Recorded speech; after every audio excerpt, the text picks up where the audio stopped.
오늘 함께 볼 신명기 25장 말씀에 대해서 먼저 말씀드리자면 25장의 말씀은 솔직히 말해 좀 어려운 본문입니다. 말씀 구절구절 한 절 한 절 읽다오면은 물론 우리에게 은혜가 되고 또 구원에 이르게 하는 능력이 있는 말씀인 줄 우리가 믿지만, 하지만 우리가 지금 현 시대 속에서 현대의 상황 속에서 이 말씀을 해석하기는 여간 쉽지 않은 일이죠. 하지만 그럼에도 오늘 우리가 25절 말씀을 하나하나 살펴보면서 우리가 그 의미를 파헤칠 때에 이 안에 숨겨진 하나님의 마음을 깨닫는 우리 모든 영락의 성도님 되시기를 간절히 축복합니다. 이 25장의 말씀은요, 총 6가지의 이야기로 이루어져 있습니다. 6가지의 이야기를 통해서 하나님께서 무엇을 말씀하고 싶어 하시는지를 이렇게 점점 나아가는 방향을 가지고 있죠. 그 6가지의 상황 속에서 하나님께서 강조하고 싶어 하시는 범위가 우리가 이 말씀을 이해할 때 함께 먼저 알아가면 좋을 내용이 3가지가 있는데요. 첫 번째로 이 말씀을 우리가 읽기 전에 먼저 알아야 할 3가지 중에 첫 번째로는 25장 말씀, 신명기 25장 말씀은 생명의 존엄성을 강조하고 있다는 것입니다. 먼저 우리가 기억할 것은 25장 말씀은 생명의 존엄성을 강조하고 있다라는 것, 생명에 대하여 계속 언급합니다. 그리고 우리가 두 번째로 먼저 알면 더 좋은 것은 무엇이냐면, 그 생명의 존엄성을 강조하는데 오늘의 25장 말씀은 의도적으로 그 생명을 강조하는 범위를 점점 확대시켜 나갑니다. 1절을 볼 때와 19절을 볼 때가 범위가 점점 넓어진다는 의미죠. 예를 들면 이런 겁니다. 처음 시작할 때는 개인적인 상황에서 생명을 다룬다면, 나 혼자만의 상황에서 생명을 다룬다면, 뒤로 가면은 나가 아니라, 나 혼자가 아니라 우리가 함께 생각해 볼 문제로, 우리 공동체가 함께, 우리 나라가 함께, 우리 모두가 함께, 나와 너와 우리가 함께 생각해 볼 문제로 생명을 다룹니다. 시작할 때는 나로 시작했던 것이 뒤로 가면은 우리가 함께 생각해 볼 것으로 끝난다는 것이죠. 마지막 세 번째 우리가 생각해 볼 것이 무엇이냐면, 25장 말씀은 결국은 공정하신 하나님, 의로우신 하나님을 강조합니다. 결국 우리가 알 것은 무엇이냐면, 내가 무엇을 해야지, 우리가 뭘 하지 말아야지, 우리 사람으로서 뭘 하고 하지 말 것을 거기에서만 맞춰지는 것이 아니라, 그런 교훈적인 의미로 끝나는 것이 아니라 25장 말씀은 결국 하나님은 어떤 분이신가, 그 하나님은 공정하신 하나님이시고 의로우신 하나님이시구나, 우리가 감히 헤아릴 수 없는 분이 우리 주 하나님이시구나라는 것으로 이 말씀에서 강조하고 있는 것을 우리가 찾을 수 있습니다. 이 3가지, 첫 번째로 생명의 존엄성을 강조하고요, 그 생명의 범위를 점점 확대시켜 나가고요, 마지막으로 공정하신 하나님을 강조한다는 것, 이것을 이해하고 먼저 가지고 오늘 말씀을 살펴보면은 더 쉽게 그 의미를 찾아낼 수 있습니다. 그럼 우리가 먼저 1절부터 3절까지 말씀을 함께 보게 하는데요, 제가 아까 처음에 말씀드린 것처럼 6가지의 이야기가 있다고 했죠. 6가지 이야기, 그 이야기를 우리가 하나하나씩 함께 살펴보기 원합니다. 먼저 살펴볼 이야기 1절부터 3절까지의 말씀에 담겨져 있는데요, 1절 3절 말씀은 어떤 이야기인가? 쉽게 말씀드리면 이런 겁니다. 한마디로 요약하면은 재판은 공정하게 하라는 것입니다. 재판은 공정하게 하라는 것. 1절의 말씀을 보면 우리가 너무 당연하게 여기는 이야기가 적혀 있는데요, 1절 말씀, 사람들 사이에 시비가 생겨 재판을 청하면 재판장은 그들을 재판하여 의인은 의롭다 하고 악인은 정죄할 것이며. 아멘. 이 말씀 너무 당연합니다. 여러분, 우리가 사회를 살면서, 세상을 살면서 재판장이 의인은 의롭다 하는 것, 악인은 그의 죄와 그의 잘못을 정죄하는 것, 밝히 드러내는 것, 이게 너무 당연하지 않습니까? 재판장을 가면 당연히 의롭다, 착한 사람, 피해자는 그 피해자만큼의 그 구제를 받아야 할 것이고, 가해자는 그가 무엇을 잘못했는지를 똑똑히 밝혀내는 것이 재판장이 할 일이고 변호사와 검사들이 해야 하는 일입니다. 오늘도 마찬가지입니다.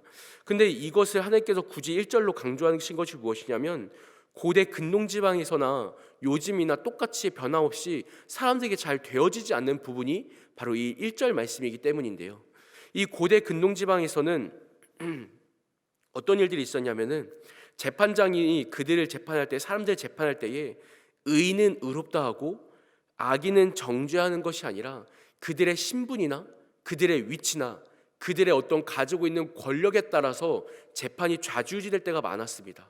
오늘날은 그나마 헌법이나 이런 것들로 해서 딱 명시되어 있고 정확하게 되어 있기 때문에 좀 낫지만은, 고대 근동지방에는 어떤 이런 법 체계가 뭐 정해져 있다고 해도 뭐 구두로 전승되거나 뭐 어떤 간략하게 요약해서 또는 너무 폭이 넓게 두루뭉실하게 정해져 있는 이런 경우들이 많았기 때문에, 당시에 어느 정도의 권력이 있는가, 어떠한 집안인가, 어떤 재력을 지녔는가, 이런 것들이 이 재판을 좌지우지하는 일들이 뭐 꽤나 많았다는 것이죠. 그러한 시대 상황 속에서 하나님께서 1절 말씀으로 시작하면서 그들을 재판하여 의인은 의롭다 하고 악인은 정죄하라 라고 명시하신 것은, 이때 당시에 신명기라는 말씀이 처음 선포되는 그 시대 상황 속에서는 굉장히 많은 사람들을 놀래킬 만한 말씀이었습니다. 오늘 우리에겐 당연한 것이지만 이 당시에는 그다지 당연한 것이 아니었거든요. 의로운 사람에게는 의롭다고 명시하고, 잘못한 사람, 죄 지은 사람에게는 정죄하여 그 죄를 밝히 드러내는 것, 이것은 하나님 앞에서 당연한 것이었지만, 이 당시 사람들에게는, 이 당시 시대 상황, 하나님을 알지 못하는 사람들이나 이스라엘 백성들이나 그들에게 쉽지 않은 일이었습니다. 그렇게 하나님께서 이 말씀을 먼저 말씀하시며 공정하신 하나님의 뜻이 무엇인가를 말씀하고 계신 것이죠. 2절 말씀에 보니까 이렇게 말합니다. 악인에게 태형이 합당하면 재판장은 그를 엎드리게 하고 그 앞에서 그의 죄에 따라 수를 맞추어 때리게 하라. 근데 그 수를 맞추어 때리게 하는데, 거기에 수를 맞추는데 규칙을 말씀하십니다. 3절 말씀, 40까지는 때리려니와 그것을 넘기지는 못할지니 만일 그것을 넘겨 매를 지나치게 때리면 내가 내 형제를 경히 여기는 것이 될까 하노라. 아멘. 하나님께서 말씀하시는데, 매를 때릴 때 꼭 40대까지만 때리라 말씀하십니다. 40대까지만. 여기 이 말씀을 보면은 뭔가 익숙하지 않으신가요? 어디선가 많이 본 말씀이지 않습니까? 맞습니다. 이 말씀은 고린도 후서를 가면은 바울이 많이 언급하는데, 바울이 고린도서 11장을 보면 이렇게 말을 언급합니다. 바울이 말하기를 40에서 하나 감한 매를 유대에서만 3번을 맞았다라고, 40에서 하나 감한 매를 그렇게 여러 번 맞았다라고 바울이 고린도 교회를 향해서 편지 쓰는 내용에 기록되어 있습니다. 이 당시 하나님께서 생명을 중요시 여기시면서 40대까지만 때려라, 그 이상을 넘어가면은 너가 너의 형제의 생명을 경히 여기는 것이 된다라고 걱정하시며 3절에 기록하십니다. 그러면서 이 유대 사람들이 이 말씀을 받을 때에 어떻게까지 이 말씀을 적용하냐면, 혹시나 때리는 사람이 잘못 셀 수 있지 않습니까? 예를 들어 5대까지 때리고 6대를 때렸는데 실수로 잘못 세가지고 5대다가 또 하나 5 다시 하면은, 그러면은 40대까지 때려 하는데 실수로 잘못 세서 41대가 될지도 모르니까, 그렇기에 이 당시에 유대 사람들은 이 신명기의 말씀 때나 나중에 예수님이 오실 때 바울 때까지도 이 규칙 법으로 사람을 때릴 때는 39대까지만, 40대까지도 아니고 일부러 하나를 감해서 39대만 때리도록 법으로 명시합니다. 혹시나 때리는 사람이 잘못 셀까봐 말이죠. 그 정도로 하나님께서 이 오늘 본문 말씀에서 내가 내 형제를 경히 여기는 것이 될까 하노라 라고 기록하신 3절의 말씀, 사람이 사람의 생명을 어떻게 중히 여겨야 하는가라는 것을 강조하는 부분에 대해서 이 당시의 사람들이 이 말씀을 잘 받아서 적용했다는 것이죠.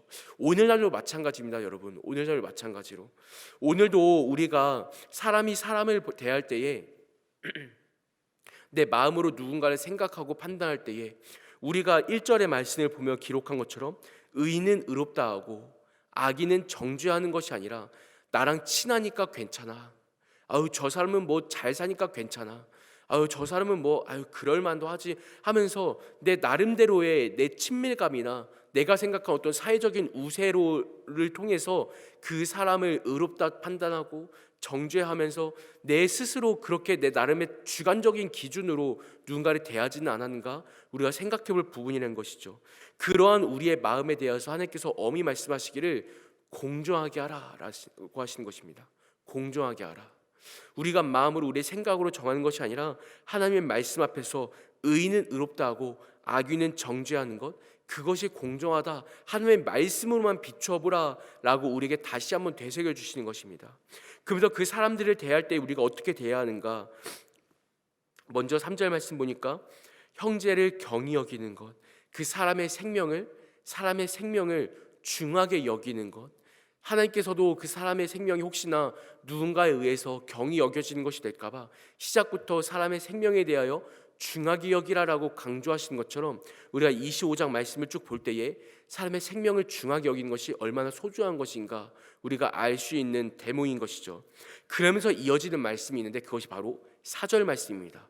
여기 4절 말씀을 보면은 우리가 갑자기 이 말씀이 왜 등장하지? 이게 뭐지? 라고 생각될 정도로 뜬금없는 말씀이 기록되는데요. 4절 말씀 보실까요? 이렇게 기록합니다. 곡식 떠는 소에게 망을 씌우지 말지니라. 이상합니다, 여러분. 3절까지 갑자기 매를 맞을 때 재판에 대하여 말씀하시다가 뜬금없이 4절에서는 소에 대한 이야기가 나옵니다. 곡식 떠는 소에게 망을 씌우지 말지니라. 이게 무슨 말일까요? 하나님께서 갑자기 뜬금없이 왜 이런 말씀을 4절에 한 줄 쑥 넣으셨을까요? 4절 말씀 우리가 개역개정을 보면은 이게 무슨 말이지? 곡식 떠는 소에게 망을 씌우지 말라는 게 뭘까라고 우리가 잘 이해되지 않지만, 이거를 다른 번역, 그러니까 쉬운 번역처럼 또 새 번역처럼 좀 더 쉽게 풀이한 말씀을 보면은 우리가 더 쉽게 이해할 수 있는데요. 4절 말씀의 의미는 이렇습니다. 곡식 떠는 소, 다시 말해서 밭일을 하는 소 있지 않습니까? 쟁기를 가지고 밭을 갈거나 곡식에 있는 그 벼나 이런 이삭들을 떨어내는 이런 역할을 하는 일하는 소에게 망을 씌우지 말라는 것은, 그 소가 일을 하다 보면은 떨어진 이삭 같은 거를 주워 먹기도 하지 않습니까? 일하다 보면은 막 뭐 배가 고프거나 눈앞에 이삭이 보이니까, 이런 떨어진 이런 열매들이 보이니까 그것들을 주워 먹곤 하는데, 그것들을 막지 말라는 것입니다. 그러니까 일하는 소가 정당히 일하면서 먹을 수 있는 것들을 막지 말라라는 것이죠. 이 말이 무슨 말이냐면은, 다시 말하면 일하는 자, 일하는 소든지 일하는 생명이든지, 일하는 생명에게 있어서 뭐 세상의 일을 하든지 하나님의 일을 하든지, 그 일하는 생명에 대해서 그들이 능히 얻을 만한 것들, 먹을 수 있는 것들, 받을 수 있는 그 열매들에 대하여 막지 말라는 말씀이 바로 4절 말씀인 것입니다. 이거를 바울이 또다시 수차례 신약에서 여러 번 이 말씀을 인용하는데요. 고린도전서 9장이나 또 디모데전서 5장 이런 말씀을 보면은 바울이 뭐라고 기록하냐면, 이 말씀에 대하여 어찌 이 말씀이 소들을 위함이냐라고 말하면서 이 말씀을 풀어내는데, 이 말씀은 사실 우리를 위한 말씀이다라고 하면서 이 말씀을 해설합니다. 뭐라고 덧붙이냐면, 밭 가는 자들은 소망을 가지고 밭을 갈 것이며, 또 곡식을 떨어내는 자들은 함께 받을 소망을 가지고 하나님 나라에 향하여 일하여 나가라는 의미가 바로 이 4절 말씀이다라고 바울이 신약에서 다시 풀어 설명합니다. 무슨 말이냐면, 이 말씀은 곡식 떠는 소에게만 해당하는 것이 아니라 하나님 나라에 향하여 열심히 달려나가는 주의 일을 감당해내는 우리 모든 성도들에게 주시는 말씀이라는 것이죠. 오늘날 우리가 혹시나 뭐 생명을 대하면서, 또 누군가를 대하면서, 또 심지어 가축이나 소에 대하여서도 본인이 살아가는 데 필요한, 또 능히 받을 만한 것들을 우리가 막고 있는 심령이 있다면, 막고 있는 행위가, 그런 마음이 있다면, 어떤 악독함이나 야, 이 일하는 소가 뭘 먹고 있어, 이거 다 내 거야 라는 이런 욕심에 의한 거라든지, 그런 거를 통해서 소를 막거나 어떤 생명을 경시하는 그런 것들이 있다면, 이것은 그런 말씀을 넘어서 하나님 나라에 가는 우리 모든 성도들에게 그 주님께서 주시는 은혜와 소망과 축복들을 능히 받을 만한 것들이라는 것이죠. 우리에게 있어서요, 모든 성도에게 있어서요. 그것들을 막지 말라라고 하시는 것들은, 반대로 말하면 하나님께서 우리에게 이것들을 전혀 막지 않고 하나님의 일을 하는 모든 성도들에게 능히 주시고 후히 주시고 베풀고 계신다라는 의미로도 우리가 받아들일 수가 있습니다. 다시 말해 1절부터 4절까지의 말씀은요, 우리 모든 성도들이 생명을 대할 때 개인적인 상황에서 어떻게 접목해야 하는가를 대하고 있는데, 개인적인 상황에서 사람을 대할 때에 공정하게 대해야 하며, 그들의 빈부를 막론하고 그들의 사회적인 위치나 지위를 막론하고 오직 하나님의 말씀으로만 그 생명을 대하며 생명을 의롭게 여기며 그 생명을 보고 판단할 것이요, 또한 4절 말씀, 곡식 떠는 소에게 망을 씌우지 말라는 말씀처럼 그들이 능히 받아야 할 것들이라면, 그들이 능히 받아야 할 은혜와 축복과 어떤 어떤 금전적인 것이든 어떤 사업이나 어떤 일하는 직장에서 일들이라든지 그들이 받을 만한 것이라면 우리가 그것을 막을 권리가 없다는 것입니다.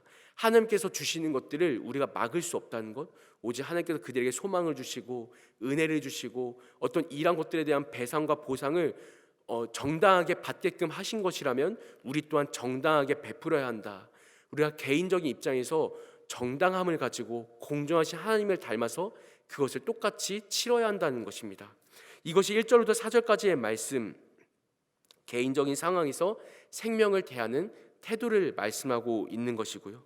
그리고 5절로부터 16절까지의 말씀, 5절로 16절까지의 말씀은요, 또 한마디로 요약하면은 생명을 대할 때 가정적인 상황에서, 아까는 1절로 4절은요 개인적인 상황이었다면 이제 5절로 16절은 이제 가정적인 상황으로 좀 더 확대됩니다. 더 넓어졌죠.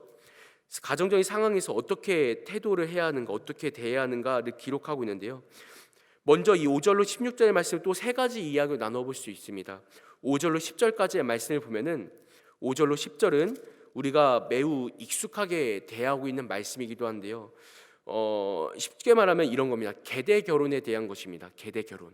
또 우리가 익숙하게 들었을 만한 내용인데 기업물을 자에 대한 이야기입니다. 기업물을 자. 뭐 룻기나 그리고 또는 그 유다가 그 며느리 다말과의 관계, 이런 이야기의 소리가 여러 번 접했을 만한 이야기이기도 한데요. 이 계대 결혼이 무엇이냐면 그러니까 이 기업을 물려받아야 하는 첫째 장자가 아들을 낳지 못하고 죽음에 이르게 되면은 둘째 아들이 그 첫째 형수님을 모시고 살면서 그 기업을 물려주고 기업을 대신하여 그 아들을 낳아주는 것, 그러니까 계대 결혼, 그 아들이 그 동생이 그 형의 이름을 대신하여서 아들을 낳아주는 것을 의미하는 것이 바로 이 계대 결혼이고 기업물을 자의 규칙입니다.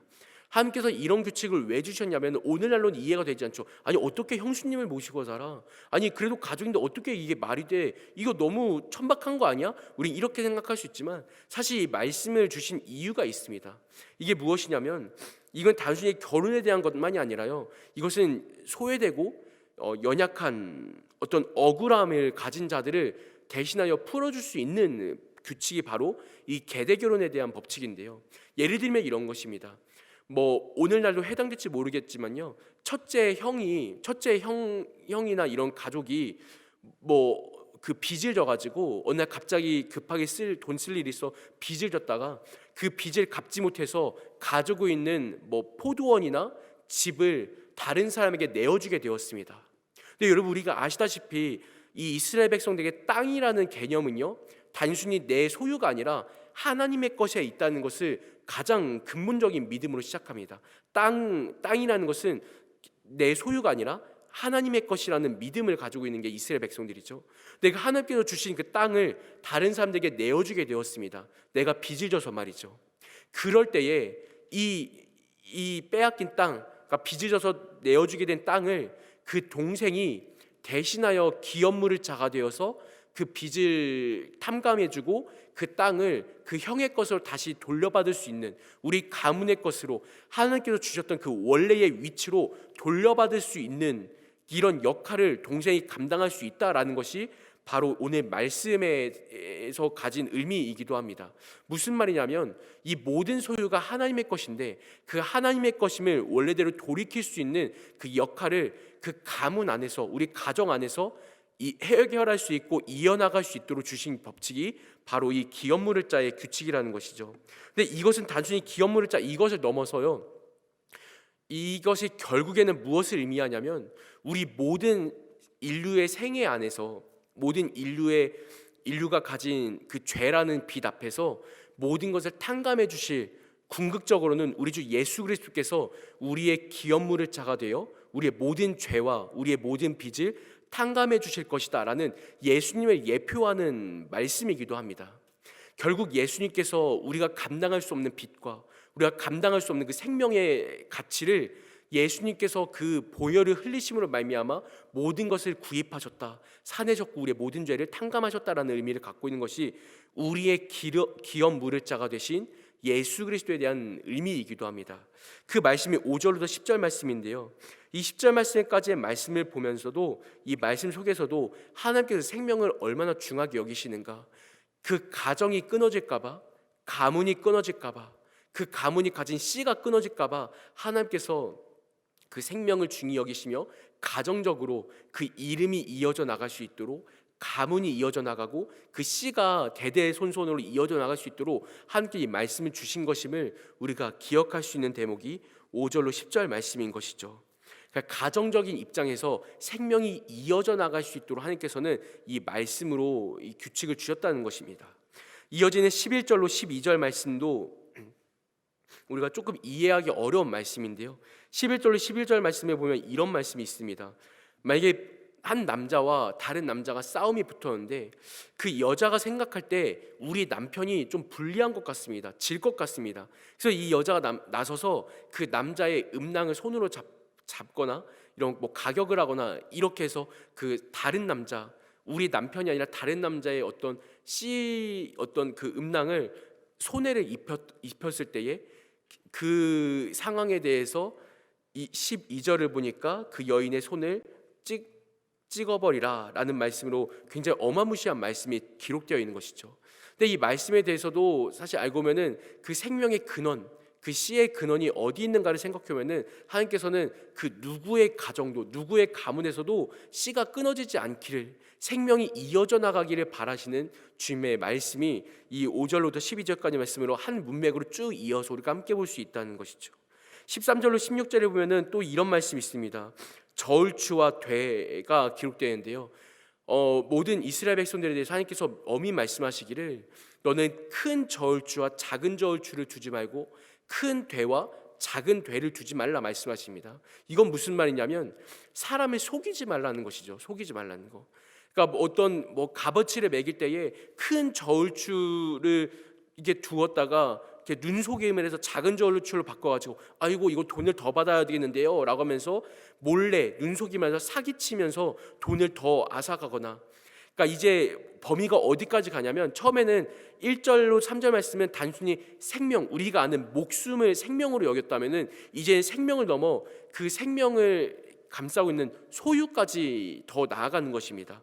13절 16절은 이제 생명을 넘어 그 상대방의 소유를 건드리는 것, 그들의 소유와 그들의 재산까지 앗아가고자 하는 욕심에 대해서 함께 그러지 말라, 그들의 것들을 보존하여 주라라는 것입니다. 사기치지 말고 거짓 행하지 말고 뺏어오지 말고 그들의 소유와 그들의 생명을 너희가 서로 함께 보존해 주라. 너희 집만 생각할 것이 아니라 너희 가족들만 생각할 것이 아니라 다른 사람의 가족들의 것도, 다른 사람의 소유물도 너가 존중하여 주라 라는 것으로 우리가 이어서 함께 볼 수 있다는 것이죠. 다시 말해 말씀을 쭉 함께 보면은 이게 단순히 내가 생각하는 생명만이 아니라 하나님께 생각하는 생명의 범위, 우리가 함께 우리 가정적으로 생각해보고 우리가 함께 지켜나가야 하는 이런 규칙으로 나아가게 되어 있습니다. 마지막으로 17절로 19절의 말씀을 보면은 이제 아말렉이라는 민족에 대한 이야기가 나오는데 하나님께서 엄히 말씀하시기를 이 아말렉이 너희 민족을 향하여 너희 민족의 연약한 자들을 죽이고 쳤던 것들을 생각하면서 그들을 이제 기억에서 지워버리라 라고 말씀하십니다. 근데 여기에서 우리가 함께 중요하게 살펴볼 내용이 있는데요, 18절 말씀입니다. 18절 말씀. 곧 그들이 너를 길에서 만나 내가 피곤할 때에 내 뒤에 떨어진 약한 자들을 쳤고, 함께 보실까요? 하나님을 두려워하지 아니하였느니라. 아멘. 하나님을 두려워하지 아니하였느니라. 이 아말렉을 기어서 제어해버리라 하시는데 거기서 하나님께서 중요하게 말씀하시는 게 이 중간에 있는 하나님을 두려워하지 아니하였다라는 말씀입니다. 저는 오늘 말씀이 정리하면서 이 말씀을 강조하고 싶은데요, 하나님을 두려워하지 않았다. 아말렉이라는 민족을 하나님께서 25장에 마무리하시는데 이제 이 백성들에게 하나님께서 생명을 대하는 국가적인 상황에서의 태도를 말씀하십니다. 하나님을 두려워하지 않는 것. 아말렉이 왜 이스라엘 백성들을 공격했을까요? 아말렉이 왜 이스라엘 백성들의 약한 자들을 뒤에서 몰래 치면서 그들을 죽였을까요? 생명을 경시했다는 것입니다. 하나님의 백성들을 무시했다는 것입니다. 근데 그런 죄가 어디서부터 시작됐는가? 이걸 기억하십시오. 그 죄가 어디서부터 시작되었는가? 하나님을 두려워하지 않는 것에서도 죄가 시작됩니다. 그리고 그 시작된 죄는요, 또다시 죄가 커지고 커져서 그 죄가 다시 하나님을 두려워하지 않는 우리의 상태로 만들어버립니다. 25장 말씀을 처음부터 끝까지 우리가 다시 한번 이 말씀을 가지고 살펴보면요, 결국에는 생명을 경시하고 정의와 공정을 무너뜨리는 이 죄라는 것은요, 하나님을 두려워하지 않는 그런 삶에서부터 모든 죄가 시작된다는 것을 우리가 다시 한번 돌이켜볼 수 있습니다. 생명을 왜 경시하는가? 생명을 왜 존엄하게 생각하지 아니하는가? 하나님께서 주신 소유와 하나님께서 주신 것을 우리가 왜 무시하는가? 우리가 왜 그런 삶을 살고 있는가? 오늘날 이 세대는 왜 이러한 것인가? 생각해 볼 때 결국 그 결과는 18절에 기록된 대로 아말렉과 같은 사람들, 하나님을 두려워하지 않는 사람들이 있기 때문에 이 죄가 여전히 판치고 있다는 것. 여러분, 그러므로 오늘 말씀을 정리하여 우리가 기억할 때에, 오늘 우리가 살아갈 때에 우리는 하나님을 두려워하는 자들이 될 수 있기를 축복합니다. 하나님을 두려워하는 자들이 되십시오. 25일 오늘 하루 살아갈 때에 누구를 만나든지, 누구의 소유를 대하든지, 어떤 생명을 대하든지, 누구의 어떤 소유물을 대하든지, 무엇을 하든지 그것의 주인이 하나님이심을 기억하여 하나님을 두려워하는 자들이 되어 살아가십시오. 오늘 말씀을 통하여 하나님께서 강조하는 것이 이것입니다. 하나님을 두려워하지 않는 아말렉과 같은 자들이 되지 말라는 것.